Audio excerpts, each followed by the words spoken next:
Urganch tumani hokimligi tashabbusi bilan ayollarni e'zozlash oyligi doirasida Urganch tumani axborot kutubxona markazi va Oqila ayollar jamoasi hamkorligida Ayol baxtli bo'lsa, jamiyat baxtlidir nomli ma'naviy ma'rifiy tadbir tashkil etildi. Tadbirga O'zbekiston Yozuvchilar uyushmasi a'zosi, Ranch universiteti dotsenti va kutubxona ilmiy xodimi Intizor Rahimova hamda Urganch tumani Yuqoribog' qishlog'idagi xususiy bolalar uyi rahbari, mo'tabar ayol ko'krak nishoni sohibasi Rahimaxon Durdiyeva mehmon sifatida taklif qilindi. Dastur davomida Oqila ayollar jamoasi tinchlik, vatanparvarlik va shukronalik mavzusida she'rlar, matallar va kuy-qo'shiqlar ijro etdi. 15-sonli maktab o'quvchi qizlari chiroyli raqslarni namoyish etdi. Axborot kutubxona markazi xodimlari esa Millat qizlari o'qisin nomli sahna ko'rinishini taqdim etdi.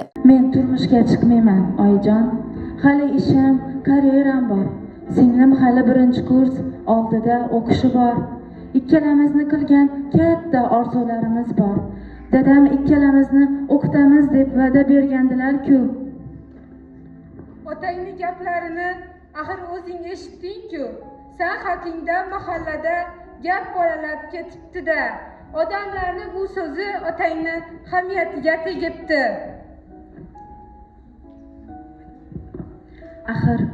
Axir sizni yuzingizga qanday oyoq bosaman?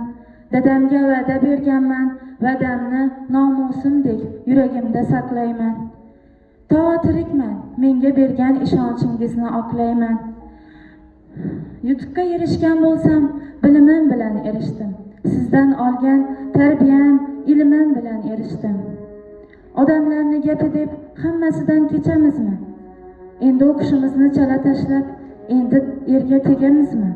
Tadbirga tumanning nuroniy onaxonlari, faol, fozila ayollar hamda 1, 36 va 38-sonli maktablarning o'quvchi qizlari faol ishtirok etdilar. Tadbir yakunida Urganch tumani hokimi maslahatchisi Shahlo Ramanova barcha ayollarni bayram bilan muborakbod etdi va hokimlik tomonidan tashakkurnoma va esdalik sovg'alari bilan mehmonlarni taqdirladi. Axborot kutubxona markazi rahbari Mehribon Yusupova esa hamkor tashkilotlar va tadbir ishtirokchilariga minnatdorchilik bildirdi. Madaniyat bo'limi xonandalari tadbirga alohida shukuh bag'ishladi. Shuningdek, jamiyatda xotin-qizlarning o'rni va nufuzini oshirish hamda faol jamoatchilik ishlari uchun Rahimaxon ona Durdiyeva, Intizor Rahimova, Mehribon Yusupova, Aziza To'rayeva, Darmonjon Hidirovalar taqdirlandilar. Taqdirlanganlar tadbir tashkilotchilariga minnatdorchilik bildirib, bunday ma'naviy ma'rifiy tadbirlar ayollarning jamiyatdagi o'rni va nufuzini mustahkamlashga xizmat qilishini ta'kidlashdi.